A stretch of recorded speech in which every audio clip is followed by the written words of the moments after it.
Sebelumnya, Saudara Menteri ATR Kepala BPN Agus Harimurti Yudhoyono menyerahkan sertifikat tanah kepada Rumah Ibadah Gereja GMIM Anugerah Telingting Hulu, Kota Manado, Sulawesi Utara pada Kamis sore 22 Februari 2024. Ini merupakan kunjungan perdana AHY ke Sulawesi Utara sebagai Menteri ATR Kepala BPN.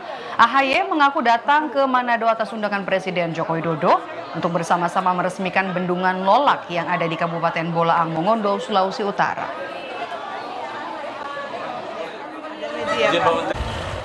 Dan saya tadi bisa menyerahkan, tentunya ini juga atas arahan Bapak Presiden Joko Widodo untuk terus kami Kementerian ATR ini bisa secara langsung menyapa masyarakat, dan yang lebih penting adalah bagaimana kita bisa menyerahkan sertifikat tanah yang memang menjadi hak milik untuk gereja dan dipergunakan sebagai rumah ibadah.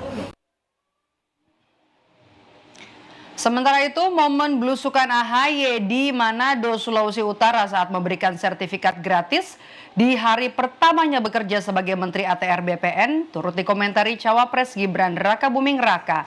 Dalam unggahan di Instagram AHY, Gibran mengomentari berupa emoji api. Sontak komentar Gibran pun di-like lebih dari 3.000 warganet.